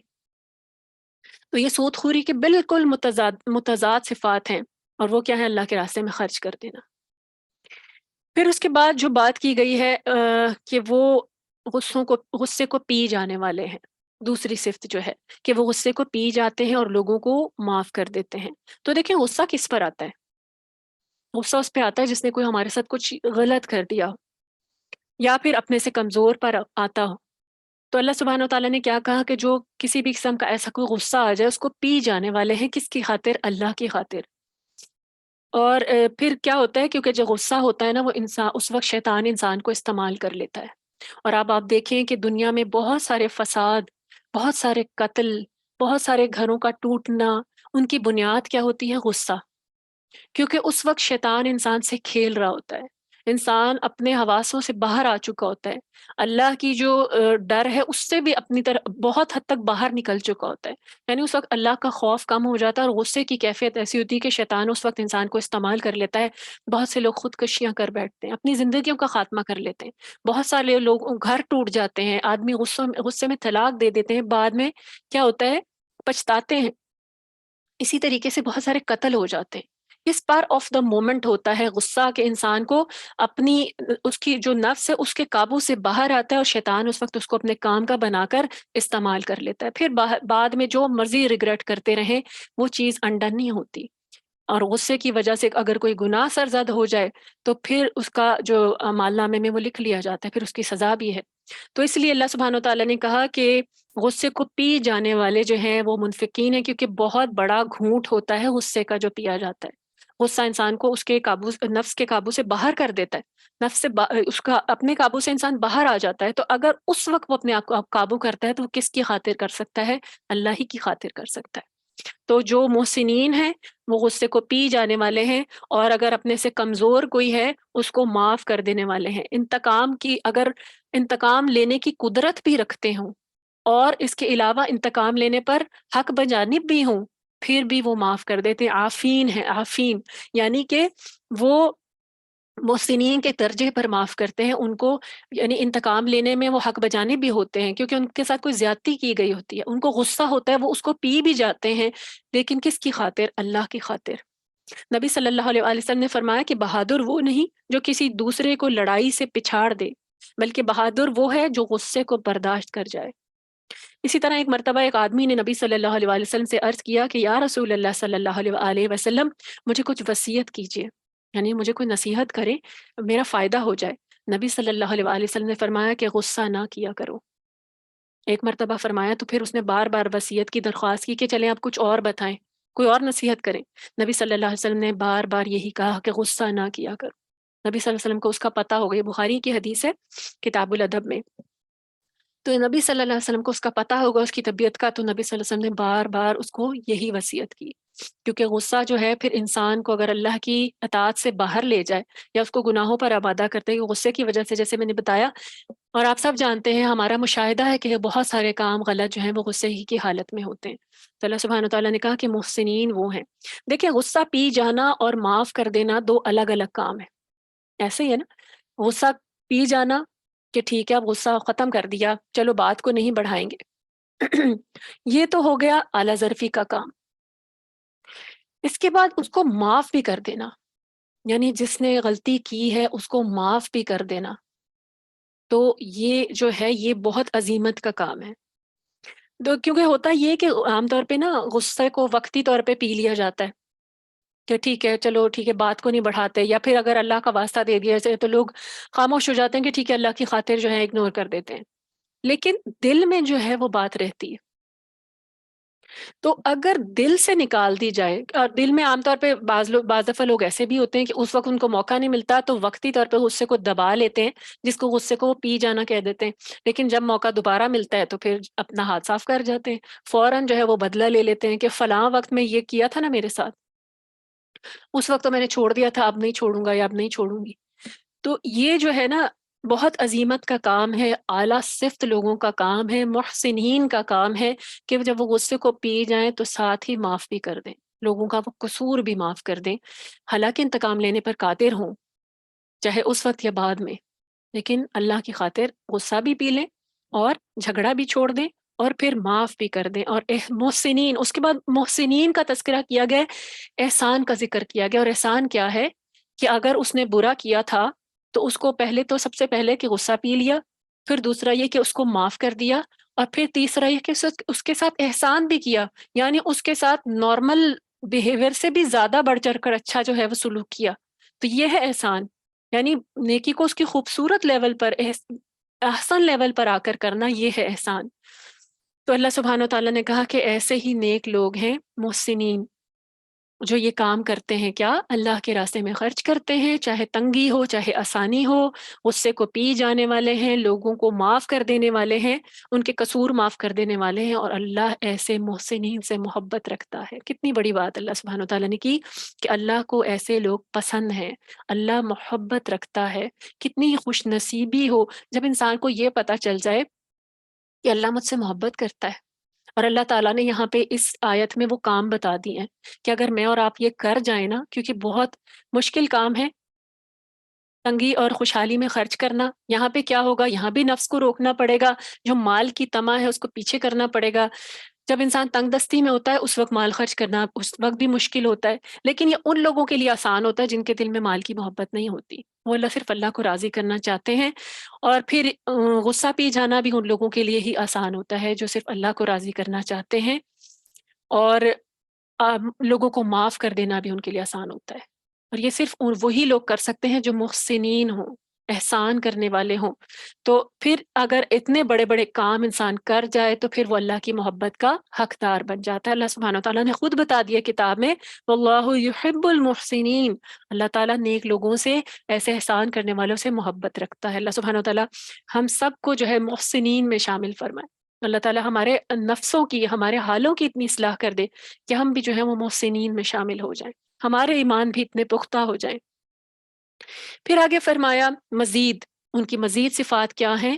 اگلی آیت میں بتائیں، والذین اذا فعلوا فاحشہ او ظلموا انفسهم ذکروا اللہ فاستغفروا لذنوبهم ومن يغفر الذنوب الا اللہ ولم يصروا على ما فعلوا وهم يعلمون۔ مزید ان کی صفت بتا دی گئی کہ ایسے جو پرہیزگار ہیں، اللہ سبحانہ وتعالیٰ فرماتے ہیں کہ ایسے لوگ، یعنی یہ جو محسنین ہیں، متقین ہیں، ایسے لوگ جب کوئی برا کام کر جاتے ہیں، یہاں پہ فاحشہ کا ذکر آیا ہے، جو لفظ استعمال ہے نا فاحشہ، فاحشہ کوئی کھلی برائی ہے، اس میں جو ہے یہ بے حیائی کے کام بھی ہو سکتے ہیں، کوئی غلط کام بھی ہو سکتے ہیں، بدکاری کے کام بھی ہو سکتے ہیں۔ فاحشہ عام طور پہ ایسی کھلی اور بدکاری کو کہا جاتا ہے۔ او ظلموا انفسہم، یا اپنے آپ پر ظلم کر بیٹھتے ہیں۔ اپنے آپ پر ظلم سے یہ مراد نہیں ہے کہ اپنے آپ کو مار بیٹھتے ہیں، اپنے آپ پر ظلم کرنا کہ اپنی جانوں پر ظلم گناہ کر کے کر دیتے ہیں، اپنے آپ کو آخرت کا، یعنی آخرت کی مصیبت کا گرفتار کروا دیتے ہیں، خود سے اپنے ہاتھوں کو گرفتار ہو جاتے ہیں آخرت کی مصیبت کا۔ تو اگر ایسے لوگوں سے کوئی برا کام ہو جائے، کوئی برائی ہو جائے، کوئی فحش کام ہو جائے، کوئی اپنے ذات پر کوئی ظلم کر بیٹھیں گناہ کر کے، تو پھر کیا کرتے ہیں؟ وہ فوراً اللہ کو یاد کرتے ہیں اور وہ اپنے گناہوں کی معافی مانگنے لگتے ہیں، اور اللہ کے سوا اور کون ہے جو گناہ معاف کر سکے؟ اور مزید کیا صرف بتائی کہ وہ دیدہ دانستہ اپنے کیے پر اصرار نہیں کرتے، اور ایسے لوگ ہیں وہ جانتے ہیں۔ اب دیکھیں اس آیت کے الفاظ سے صاف واضح ہے کیا واضح ہے؟ وَإِذَا فَعَلُوا فَاحِشَةً، اب پھر ساتھ بعد میں کہا کہ لم یسروا ولم یسروا، یعنی اگر وہ یعنی غیر دانستہ طور پر کوئی برا کام کر بیٹھتے ہیں، تو پرہیزگار لوگ جو ہے نا جان بوجھ کر برائی کبھی بھی نہیں کرتے، متقی لوگوں، لیکن انسان ہے نا، تو اللہ سبحانہ وتعالیٰ نے یہاں پہ مارجن بھی دیا ہے ان کے انسان ہونے کا، اور کیا کہا کہ اگر ان سے کوئی غلطی ہو جاتی ہے، اگر کبھی یہ اپنی جان پر ظلم کر بیٹھتے ہیں، کیونکہ اللہ سبحانہ وتعالیٰ نے انسان کو انسان ہی رکھا، اللہ خالق ہے نا، اللہ سبحانہ وتعالیٰ نے انسان کو کبھی فرشتہ نہیں سمجھا، اور نہ اس سے فرشتوں جیسی کسی بات کا تقاضا کیا ہے۔ تو اب اللہ سبحانہ وتعالیٰ کہہ رہے ہیں کہ اگر ان نیک لوگوں سے، ان محسنین سے، ان متقین سے کوئی غلط کام ہو بھی جاتا ہے غیر دانستہ طور پہ، انجانے میں، یعنی کبھی اپنی جان پہ ظلم کر بھی بیٹھتے ہیں، تو کیا کرتے ہیں؟ یعنی قصدن نہیں کرتے، سہون ہو جاتا ہے، کیونکہ یہ بشر ہیں، ان کی تقاضا ہے بشریت کا، اگر ان سے ایسا کوئی کام سرزد ہو جائے تو جیسے ہی انہیں اپنی غلطی کا احساس ہوتا ہے تو فوراً اللہ کی طرف رجوع کرتے ہیں۔ اور یہ احساس جو ہے یہ ایسا نہیں ہوتا کہ آج گناہ کر لیا مومنین محسنین نے تو ان کو 10 سال بعد یا پھر جوانی میں گناہ کر لیا تو بڑھاپے میں ان کو خیال ہے اور وہ اس وقت توبہ کریں، نہیں۔ محسنین اور متقین وہ ہوتے ہیں جو ساری زندگی بچتے ہوئے، اللہ کی اطاعت کرتے ہوئے زندگی گزارتے ہیں، لیکن اگر کبھی کسی لمحے میں ان سے خطا ہو جائے، کبھی نفس کے ہاتھوں پھسل جائیں، تو پھر وہ کیا کرتے ہیں؟ فوری طور پر پلٹتے ہیں۔ یہاں فوری طور پہ پلٹنے کا ذکر ہے، یہ نہیں کہ انتظار کریں، جب آہستہ آہستہ ٹھیک ہے اب صبح گناہ ہو گیا تو 10 دن بعد اس کو ریئلائز کیا اور پھر اس کے بعد معافی مانگ رہے ہیں، وہ فوراً ریئلائز کرتے ہیں۔ یہ ہے مومنین کی، متقین کی صفت، کہ ان کو ریئلائز فوراً ہو جاتا ہے، کیونکہ انہوں نے وہ چیز جان بوجھ کے ڈیلیبریٹلی نہیں کی ہوتی۔ لیکن انسان ہے تو اگر کبھی پھسل جاتے ہیں، ایسا کام سرزد ہو جاتا ہے، تو فوراً پلٹتے ہیں، فوراً رجوع کرتے ہیں، فوراً معافی مانگتے ہیں، اور اللہ کو ایسے لوگ بہت پسند ہیں، کیونکہ نبی صلی اللہ علیہ وسلم کی حدیث کا مفہوم ہے کہ اس شخص کے لیے خوشخبری ہے جس نے اپنے نامہ اعمال میں استغفار کو کثرت سے پایا، کتنی بڑی نبی صلی اللہ علیہ وسلم کی حدیث اور کتنی بڑی بشارت ہے کہ جس کے نامہ اعمال میں کثرت سے استغفار ہوگا اس کے لیے خوشخبری ہے. اور خوشخبری کیا ہو سکتی ہے کہ اس کے گناہ معاف کر دیے جائیں، اس کو اللہ سبحانہ تعالیٰ کی رضامندی مل جائے، وہ جنت میں داخل ہو جائے. تو یہاں پر ایسے لوگ جو ہیں وہ کیا کرتے ہیں، فوری طور پہ پلٹتے ہیں، اللہ تعالیٰ سے معافی مانگ لیتے ہیں اور اپنے کیے پر اصرار نہیں کرتے. یہاں اس سے کیا مراد ہے کہ وہ یہ نہیں سوچتے کہ چلو ایک دفعہ ہو گیا اب دوبارہ کر لیتے ہیں، یعنی ٹھیک ہے اب ہو ہی گیا تو چلو ابھی اس کو کنٹینیو کر لیتے ہیں، بعد میں معافی مانگ لیں گے. نہیں، وہ اگر پھسلتے بھی ہیں تو فوراً سنبھلتے ہیں. وہ پھسلے ہی نہیں رہتے، وہیں پڑے ہی نہیں رہتے. وہ یہ نہیں سوچتے کہ چلو ابھی کر لیں مکمل یہ غلطی پھر اس کے بعد توبہ کر لیں گے. کیونکہ بعض لوگ یہ سوچتے ہیں کہ چلو غلطی کر لی آرام سے پھر توبہ بھی کر لیں گے، توبہ کا دروازہ تو کھلا ہی ہوا ہے نا، تو کبھی بھی توبہ کر لیں گے. ابھی تو جوانی ہے، ابھی ایسے کام کر لیتے ہیں، ابھی ساری میوزک وغیرہ سنتے ہیں، ہر طرح کا ڈریس پہنتے ہیں اور اس کے بعد توبہ کر لیں گے. تو یہ جو چیز ہے نا، مومن ایسا نہیں ہوتا. مومن پھسلتا ہے تو فوراً سنبھلتا ہے، فوراً کھڑا ہوتا ہے، فوراً پلٹتا ہے، اللہ سے رجوع کرتا ہے، فوراً معافی مانگتا ہے، معافی مانگنے میں دیر نہیں لگاتا. کیونکہ مومن کا راستہ جو واسطہ ہے نا وہ اللہ سے کٹا ہوا نہیں ہوتا. وہ اگر ذرا سی دیر کے لیے بھی ڈسکنٹینیو ہوتا ہے تو فوراً اس کو دوبارہ اسی جگہ سے جوڑ لیتا ہے. کہاں، کس ذریعے سے؟ رجوع اللہ سے، مغفرت کے ذریعے سے فوراً پلٹتا ہے. اور اللہ کو ایسے لوگ بھی بہت پسند ہیں، اور اللہ سبحانہ تعالیٰ نے فرمایا وَمَن يَغْفِرُ الذُّنُوبَ إِلَّا اللَّهُ، کہ وہ اللہ کو فوراً یاد کر لیتے ہیں اور اللہ سے معافی مانگ لیتے ہیں. تو اللہ کے سوا اور کون ہے جو گناہ معاف کر سکے؟ یعنی اللہ تعالیٰ نے تو پھر فرما دیا کہ اللہ کے سوا کون ہے، تو اللہ تعالیٰ ان کے گناہ بھی معاف کر دیتے ہیں، کیونکہ اللہ کو پتہ ہے کہ یہ بھی اس کے بندے اور بشر ہی ہیں. اور دیکھیں دلوں کی حال بھی اللہ ہی جانتے ہیں کہ کس نے فوراً رجوع کیا، کون کتنی تاخیر کر رہا ہے، کون دانستہ تاخیر کر رہا ہے، اور کون یہ سوچ رہا ہے کہ ٹھیک ہے صرف اور صرف اللہ کی مغفرت یا اللہ کے غفور الرحیم ہونے پہ تکیہ کیے ہوئے بس گناہ کرتا چلا جا رہا ہے. اور یہ سوچ رہا ہے اللہ تو ہے ہی غفور الرحیم. یہاں استغفار کرنے کا حکم ہے تو اس کا مطلب یہ ہے کہ گناہوں کا معافی مانگیں گے تو معافی ملے گی. یعنی ایک اور انسان اللہ سے بے نیاز ہی ہوا رہے کہ ٹھیک ہے اللہ تو غفور الرحیم ہے، اللہ تو غفور الرحیم ہے، اور میں جو بھی کر لوں آخرت میں مجھے معافی مل ہی جائے گی کیونکہ اللہ تو غفور الرحیم ہے. تو اللہ کی مغفرت غفور ہے ان کے لیے جو مغفرت طلب کرتے ہیں، ان کے لیے نہیں کہ جو صرف گناہ کرتے ہیں اور سوچتے ہیں کہ بس اللہ غفور الرحیم ہے. اللہ تعالیٰ نے تو کہہ دیا کہ میں معاف کرنے والا ہوں. معاف کرے گا جو معافی مانگیں گے، جو اس رجوع کریں گے، جو پلٹیں گے. یہ نہیں کہ وہ پھسلے رہیں گے، اٹے رہیں گے گناہوں میں اور سوچیں گے کہ بس یا تو بڑھاپے میں جا کے معافی مانگ لیں گے، اس وقت نمازیں ساری مکمل کر لیں گے، ابھی جو ہو سکتی ہے بس اتنی پڑھ لیتے.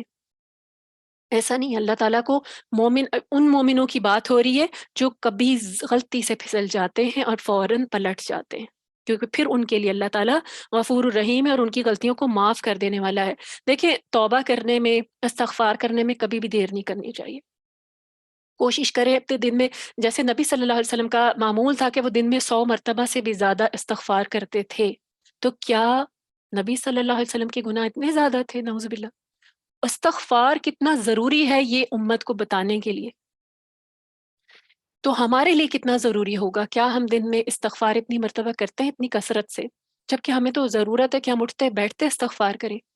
لیکن دیکھیں استغفار شرائط کے ساتھ ہے، یہ بھی چیز کو سمجھنا ہوگا کہ استغفار شرائط کے ساتھ ہے کہ جس گناہ سے معافی مانگی جا رہی ہے کیا میں اس پہ نادم ہوں، یا صرف میری زبان استغفر اللہ کر رہی ہے اور دانے جو ہیں تسبیح کے وہ گرتے چلے جا رہے ہیں، میں اپنے کام بھی کر رہی ہوں اور استغفر اللہ بھی کر رہی ہوں، میں ٹی وی بھی دیکھ رہی ہوں اور ساتھ ساتھ استغفر اللہ کی تسبیح بھی پھیر رہی ہوں. یہ استغفار نہیں ہے. استغفار یہ ہے کہ آپ پورے دل کے ساتھ یکسو اور متوجہ ہوں، جس غلطی پر معافی نادم ہے، یا بہت سارے ایسے گناہ ہیں جن کا ہمیں پتہ بھی نہیں، یاد بھی نہیں ہے، تو ہم اپنے ان گناہوں کو ہم تسلیم کرتے ہوئے، اعتراف کرتے ہوئے کہ ہم کمزور ہیں، ہم خطا کار ہیں، ہم سیاہ کار ہیں، اور اللہ سے معافی مانگیں متوجہ ہو کر، متوجہ دل کے ساتھ. کیونکہ دعائیں بھی وہی قبول ہوتی ہیں جس میں دل حاضر ہوتے ہیں. تو استغفار بھی وہ قبول ہوں گے جن میں دل حاضر ہوں گے، جن میں اللہ سے نادم ہو کر جو ہے اپنی خطاؤں کی معافی مانگی جائے گی.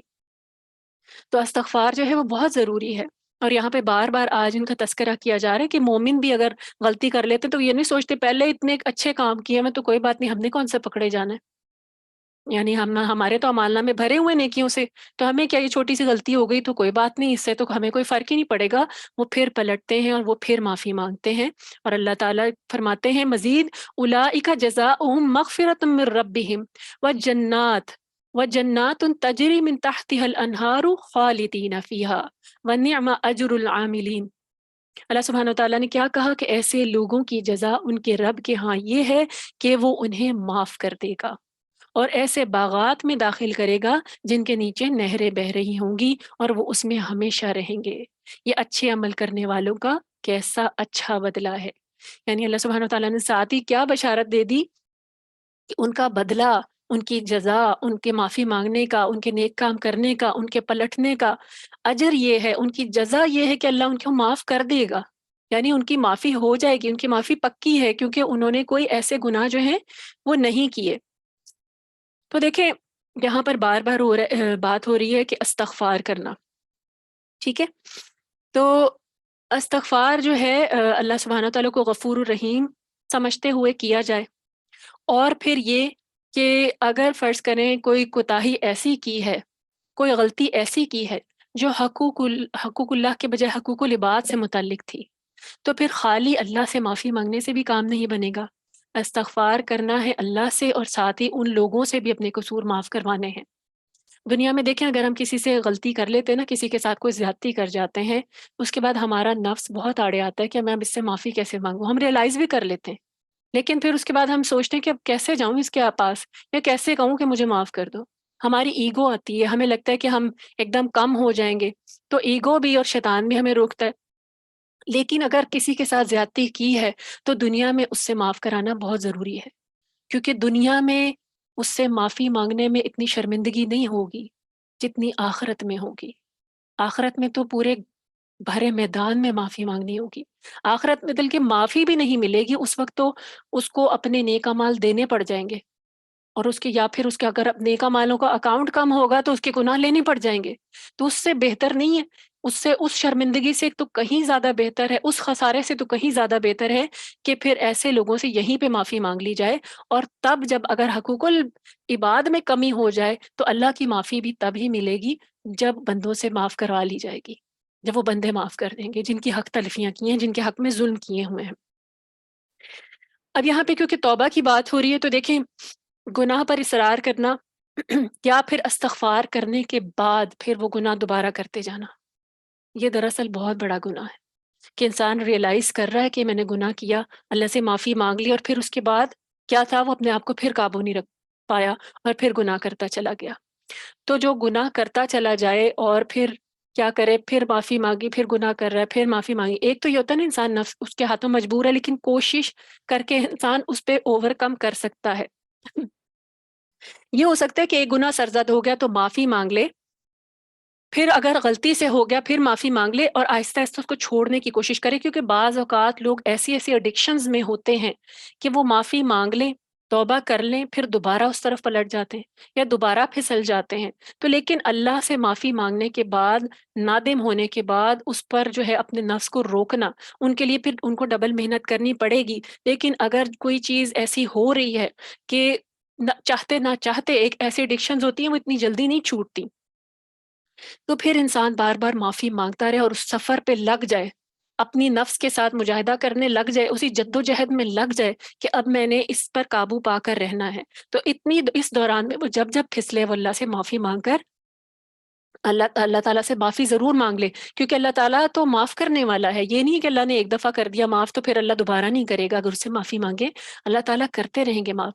کیونکہ دیکھیں ہم بھی انسان ہیں، ایک دفعہ معافی مانگنے کے بعد ایسا تو نہیں کہ ہم کبھی دوبارہ گناہ نہیں کرتے۔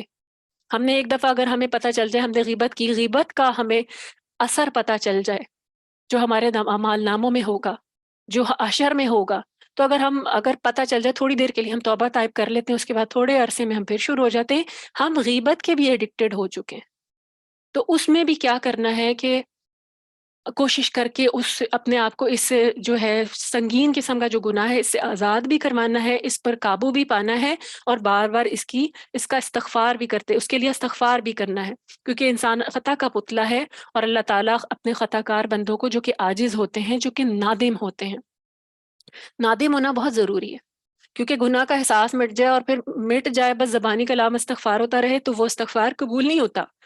تو حدیث میں آتا ہے کہ جس شخص نے اپنے گناہ کی معافی مانگ لی، اس نے ضد نہیں کی، تو اس کو معاف کر دیا جائے گا. اور دوسری حدیث میں ہے کہ جس نے توبہ کی گویا اس نے گناہ کیا ہی نہیں تھا. یعنی جو توبہ طائب کر گیا اور اس کی شرائط کو پورا کر لیا تو اس کے لیے اس کا گناہ مٹا دیا جائے گا. اور ہمیں حدیث میں یہ بھی پتہ چلتا ہے کہ جب انسان سے کوئی غلط کام ہو جائے تو پھر کیا کرنا ہے. احادیث میں ہمیں رہنمائی ملتی ہے کہ فوراً نیک کام کریں، کیونکہ نیک کام جو ہے وہ گناہوں کو مٹا دیتے ہیں. یعنی نیک کام اریزر کی طرح ہوتے ہیں، اور بعض اوقات کیا ہوتا ہے کہ وہ فوری طور پہ انسان اس کے بعد کوئی اچھی بھلائی اس سے بھی اچھا کام کر جائے تو پھر وہ اور اللہ سے معافی مانگ لے تو وہ برا کام مٹا دیا جاتا ہے. اور اس کے علاوہ بھی جب ہمارے فرشتے کرامن کاتبین ہیں، جب یہ ہمارے نیک کاموں اور برے کاموں کو لکھ رہے ہوتے ہیں، اگر کوئی ایسی زبان سے کوئی ایسی لغزش ہو جاتی ہے یا کوئی بھی ایسا کام ہوتا ہے، مومن جب فوراً پلٹ کر کرتا ہے تو فرشتوں مطلب حدیث سے پتہ چلتا ہے، حدیث کے مفہوم میں ہے کہ وہ فرشتہ کچھ گھڑیاں رکا رہتا ہے وہ عمل لکھنے سے. اور کیونکہ اللہ سبحانہ وتعالیٰ تو رحیم ہے نا، الرحمن ہے، الرحیم ہے، تو اس کو مہلت دی جاتی ہے کہ فوراً نادم ہو کے معافی مانگ لیتا ہے. یعنی فرشتہ اس کو لکھنے پر کچھ گھڑیاں رکا رہتا ہے. اب یہ گھڑیاں نہیں بتائی گئی کہ کتنی دیر رکا رہتا ہے، لیکن یہ کہ جب مومن فوراً اگر اس کو ریلائز کر کے معافی مانگ لے تو وہ پھر اس کو نہیں لکھتا، اللہ تعالیٰ سے معافی مانگ لے تو یہ بھی چیزیں ہمیں پتہ چلتی ہیں. اور اس سے ہمیں اللہ کی رحمت کا پتہ چلتا ہے کہ اللہ سبحانہ وتعالیٰ تو معاف کرنے والے ہیں، اور اللہ ہمیں بتا رہے ہیں قرآن مجید میں کہ معافی مانگ لو. ہمیں بتایا جا رہا ہے. اگر ہمیں پتہ ہی نہ ہوتا کہ معافی ہے کیا چیز تو ہم تو پتہ نہیں کن حالات میں آخرت میں پہنچتے، کن حالات میں اپنے مرنے کے بعد کہاں کہاں ہمارے ٹھکانے ہوتے.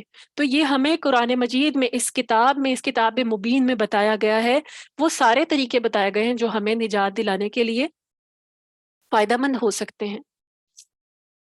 پھر اللہ سبحانہ وتعالیٰ نے کہا کہ ایسے لوگوں کے لیے تو جنتیں ہیں، ایسے لوگوں کے لیے تو ایسی جنتیں ہیں جن کے نیچے باغ بہ رہے ہوں گے.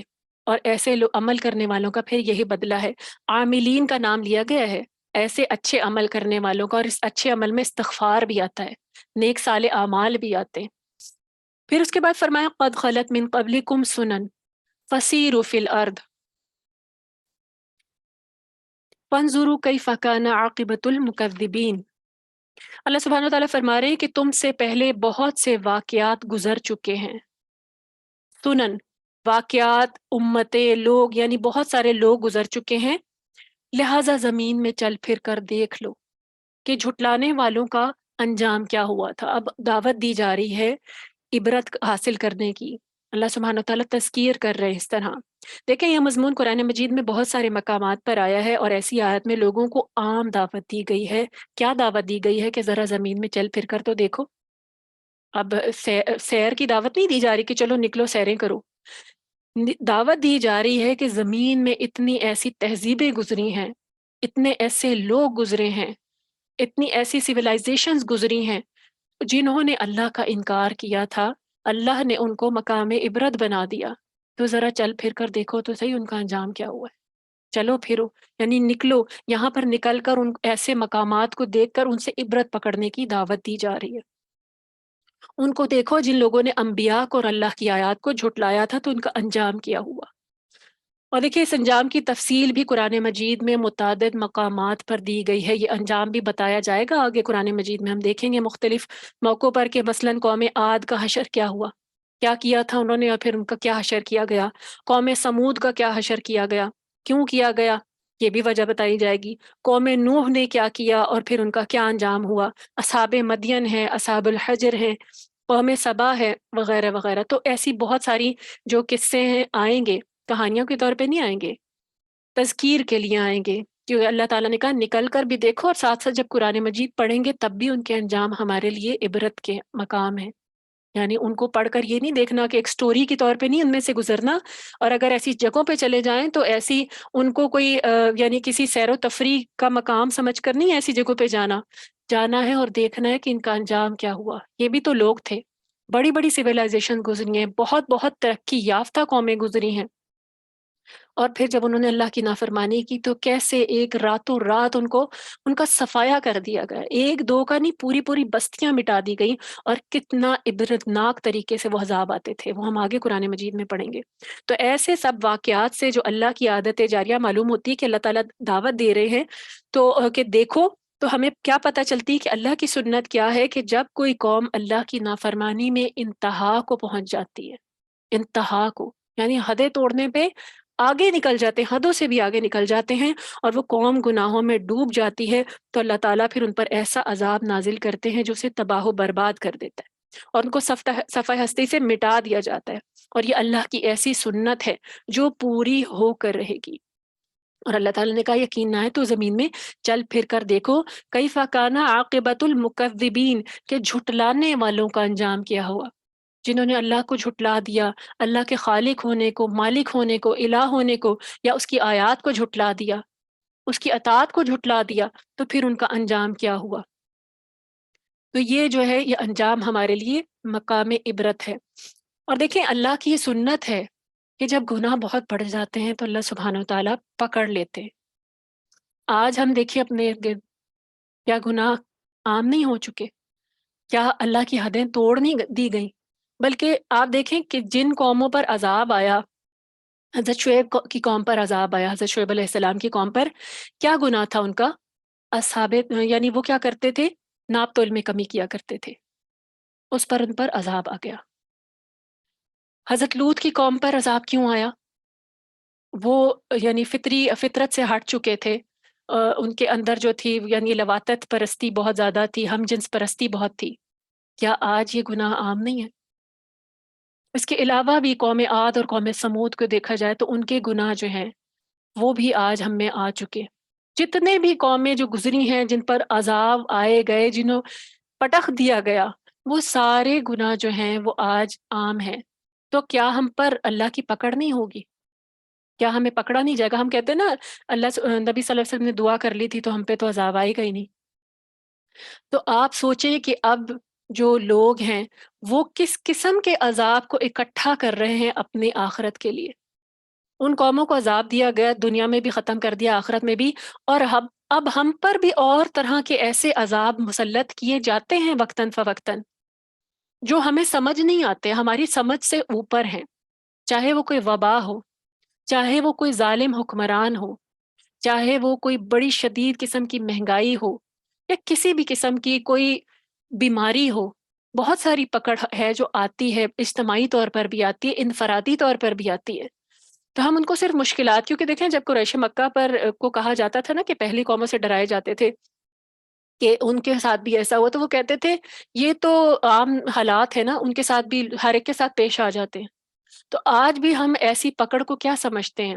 ہم پر ایک وبا نے حملہ کیا، ایسی وبا تھی جس نے پوری دنیا کو لپیٹ میں لیا، اللہ کی اتنی بڑی نشانی کھل کر سامنے آئی، اللہ کی پکڑ سامنے آئی، اللہ تعالیٰ نے جھنجھوڑ دیا۔ لیکن کیا ہم نے اس نشانی کو تلاش کیا؟ ہم نے اس پکڑ کو تلاش کیا؟ ہم اپنے کاموں سے، کرتوتوں سے واپس آئے، دنیا میں جو گناہ ہو رہے تھے، جو بدکاریاں ہو رہی تھیں، جو بے حیائی عام ہے، کیا مسلمانوں نے ہی ریئلائز کر کے اس پکڑ کو محسوس کر کے اپنی اصلاح کی؟ کچھ بھی نہیں کی، چند دنوں کے لیے، چند مہینوں کے لیے اپنے گھروں میں بند ہو کر بیٹھے، انتظار کیا کہ دوائی آ جائے، لگ جائے، ٹھیک ہے، وبا ختم ہو جائے اور چلی جائے، اور بس اتنا ہی تھا۔ کیونکہ یہ بھی گردش دوران تھا، یہ دنیا کا آنا جانا اسی طرح ہوتا ہے، بیماریاں آتی ہیں پھر ٹھیک ہو جاتی ہیں۔ ہم اس میں اللہ کی نشانیوں کو دیکھ ہی نہیں پائے، اور ہم نہ دیکھ پاتے ہیں۔ جو ہمارے ساتھ جو بھی معاملات پیش آتے ہیں، یا بحیثیت قوم، بحیثیت امت، یا بحیثیت انسان، پوری یعنی لوگوں کے، پوری دنیا پر طرح طرح سے پکڑ کی جا رہی ہے، اور یہ ان کو جھنجھوڑا جا رہا ہے، لیکن ہم نہیں، باز نہیں آتے۔ اور ہم پتہ نہیں اپنے لیے کون کون سے عذاب، کیونکہ اللہ کی جب سنت ہے، کیا وہ لوگ ایکسیپشنل تھے اور ہم کچھ زیادہ ایکسیپشنل ہیں؟ کیا ہم وہ سارے گناہ کر رہے ہیں اور ہم پھر اس کے بعد جنت کے امیدوار بھی بنے بیٹھے ہیں کہ ہم تو جنت میں چلے جائیں گے؟ ان کا تو ایک ہی گناہ تھا جس پر پکڑا گیا، ایک مچھلیاں پکڑنے پر ایک قوم کو بندر اور خنزیر بنا دیا گیا۔ کیوں؟ کیا تھا؟ مچھلیاں پکڑی تھیں، لیکن کیسے پکڑی تھیں؟ ہیلا سازی کر کے پکڑی تھیں، اللہ کی اطاعت نہیں کی تھی۔ ورنہ اور کیا گناہ تھا ان کا کہ ان کو بندر اور خنزیر بنایا گیا؟ اللہ کی اطاعت نہیں کی تھی۔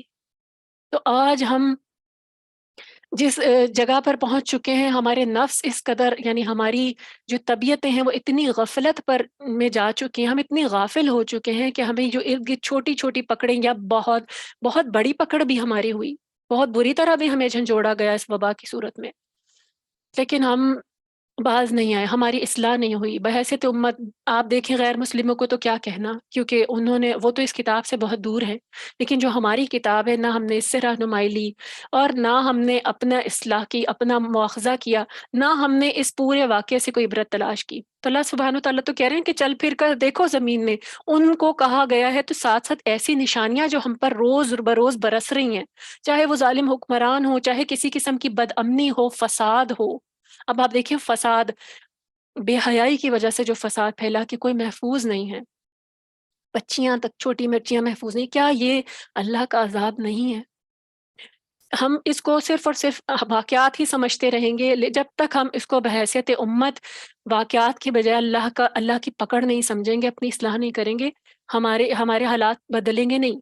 تو اس لیے اللہ سبحانہ وتعالیٰ نے مسلمانوں کو بھی کہا ہے کہ چل پھر کر دیکھو، ان سے بھی سبق لو، اور جو ہمارے لیے ضروری کیا ہے کہ جو ہم پر بیت رہی ہم اس سے بھی سبق لیں۔ اللہ سبحانہ وتعالیٰ ہمیں ہمارے اعمال کی اصلاح کرنے والا بنائے۔ پھر اللہ سبحانہ وتعالیٰ نے فرمایا ھذا بیان للناس وہدی وموعظۃ للمتقین، یہ واقعات لوگوں کے لیے ایک کھلی تنبیہ ہیں اور ڈرنے والوں کے لیے ہدایت بھی ہیں اور نصیحت بھی ہیں۔ یعنی مختلف قوموں اور تہذیبوں کی بات ہوئی کہ ان کا عروج و زوال ہوا، زمین میں چل پھر کر دیکھنے کے لیے اللہ نے کہا، تو دیکھیں ایسے واقعات عام لوگوں کے لیے ایک تاریخی واقعے کی حیثیت رکھتے ہیں۔ اچھا وہاں پر اردن میں یہ عذاب آیا تھا، غیر مسلموں کے لیے تو خاص طور پر، مسلمانوں کو تو اس کی پوری جو ہے وہ پتہ چلتی ہے، ہسٹری بھی اپنی کتاب کے ذریعے پتہ چل جاتی، قرآن مجید کے ذریعے۔ باقی قومیں تو اس کو ایز اے ہسٹری لیتی ہے کہ ایک انسیڈنٹ ہوا، وہاں سے آتے فشا پھٹا، پتھر برسے اور بس یہ ہو گیا، لیکن ہمیں پتہ ہے کہ اللہ سبحانہ تعالیٰ نے کس قوم پر کیسے عذاب بھیجا۔ تو دیکھیں جن لوگوں کے دلوں میں اللہ کا ڈر نہیں ہوتا، وہ یہی کہنے پر اکتفا کر لیتے ہیں کہ مختلف تہذیبیں بنتی ہیں اور مٹتی ہیں، یعنی سویلائزیشنز آتی ہیں جاتی ہیں، عروج ہوتا ہے زوال ہوتا ہے، ہم اس کو ایک نارمل روٹین کا حصہ سمجھتے ہیں۔ جیسے ہم دیکھیں دن کے آنے جانے میں اللہ کی نشانیوں کو تلاش نہیں کرتے، دن آتا ہے جاتا ہے، اب ٹھیک ہے اب شام ہو گئی، اس کے بعد رات ہو جائے گی، پھر سوئیں گے اٹھیں گے پھر صبح ہو جائے گی، بس یہی چل رہا ہے، اور جب تک ہم نے رہنا تب تک یہ ہوتا رہے گا، ہم اس میں اللہ کی نشانیاں نہیں تلاش کرتے۔ تو اسی طریقے سے جو مختلف تہذیبیں بنی اور مٹ گئیں، ایسی ایسی تہذیبیں ہیں، اگر آپ ان کے جا کر ان کی ڈیٹیلز پڑھیں تو آپ دیکھیں قوم عاد اور قوم سمود ایک ایسی ایسی سویلائزیشنز تھیں۔ اب آپ اہرام مصر میں چلے جائیں، فرعون نے جو بنائے ہوئے تھی پیرامڈز وغیرہ جو اس وقت کے بنائے ہوئے ہیں لوگوں پر ظلم کر کے، اپنے دور کا فرعون، تو آپ دیکھیں کیسی کیسی سویلائزیشن، آج کی ترقی یافتہ قومیں بھی اس طرح کے پیرامڈز نہیں بنا سکتی، تو کیسی تہذیبیں تھیں جو اللہ نے مٹائیں۔ کیا ان کے دماغ ان کے کام آئے؟ کیا ان کی طاقتیں ان کے کام آئیں؟ قوم عاد اور سمود جو کہ اتنے اتنے لمبے ہوتے تھے، جب انہوں نے اللہ کی نافرمانی کی اور ان کو عذاب کی یعنی وعید سنائی کی، تو انہوں نے کہا کہ ہم تو آدھے آدھے، جب ہوا ان کو کہا گیا کہ آندھی کا عذاب آئے گا، انہوں نے اپنے آپ کو آدھا آدھا زمین کھود کر اس کے اندر جو ہے اس طریقے سے گاڑ لیا، یا اس طریقے سے وہ رہ گئے کہ ہمیں آندیاں تو ہمارا کچھ بگاڑ ہی نہیں سکیں گی، اور اللہ نے ان کو کھوکھلے تنوں کی طرح ایک دوسرے کے ساتھ پٹخ کر ختم کیا۔ تو اللہ کے آگے کس کا ہیلا یا کس کی وہ جو ہے چال کامیاب ہو سکتی ہے؟ تو اگر ہم یہ کہیں کہ ایک یونانی تہذیب تھی، ایک رومی تہذیب تھی، ایک ہندی تہذیب، ایک مصری تہذیب تھی، فرعون بھی ایک تہذیب تھا، بابل بھی ایک تہذیب تھی، تو دیکھیں ہر تہذیب کی ایک عمر تو ہوتی ہے، لیکن اس کی عمر کب پوری ہوتی ہے یہ اللہ کے نزدیک معاملہ اور ہے۔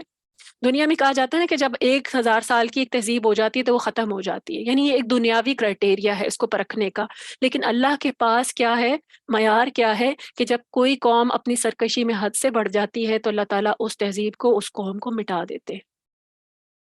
تو اس وجہ سے جب بھی کوئی ایسی چیز ہوتی ہے، اللہ سبحانہ وتعالیٰ نے کہا کہ یہ بیان ہے لوگوں کے لیے، ہدایت اور موعظہ ہے، کہ اب آپ دیکھیں اس کتاب میں آپ کو جو بیان کیا جا رہا ہے، جو قوموں کے حالات بتائے جا رہے ہیں، تو ان سے جو ہے سبق لینا ہے اس سے پہلے کہ یہ چیزیں ہم پر بھی نازل ہو جائیں۔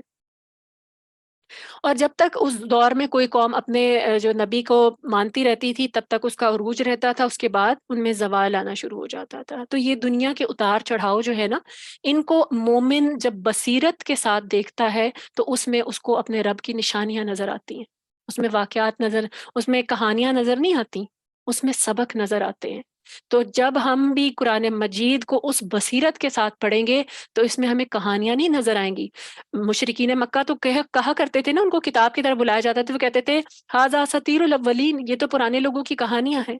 لیکن مومن جب ہدایت کی خاطر بصیرت کے ساتھ ان کہانیوں کو ہی پڑھتا ہے تو اس کو اپنا رب نظر آ جاتا ہے، اس کو رب کی قدرت نظر آ جاتی ہے، اس اپنا الہ مل جاتا ہے، اور اس کو دین حق مل جاتا ہے، اس کو عبرت مل جاتی ہے، اس کو سبق مل جاتا ہے، اور اپنے لیے ایک راستہ مل جاتا ہے، اور ایسے کسی انجام سے بچنے کا طریقہ مل جاتا ہے۔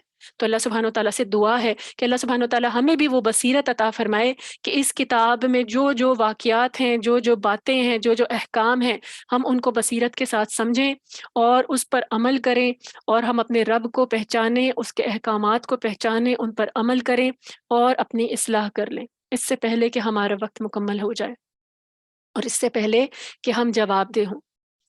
اللہ سبحانہ وتعالیٰ سے دعا ہے کہ جو کچھ پڑھا ہے اس پر اللہ سبحانہ وتعالیٰ ہمیں عمل کرنے والا بنا دے۔ اللہ سبحانہ وتعالیٰ آپ سب کا آنا قبول فرمائے اپنی بارگاہ میں۔ اللہ تعالیٰ اس کتاب کو ہمارا سچا رفیق بنا دے اور اسے ہماری نجات کا ذریعہ بنا دے۔ ربنا تقبل منا انك انت السميع العليم وتب علينا انك انت التواب الرحيم سبحانك اللهم وبحمدك نشهد ان لا اله الا انت نستغفرك ونتوب اليك۔ السلام علیکم ورحمۃ اللہ وبرکاتہ۔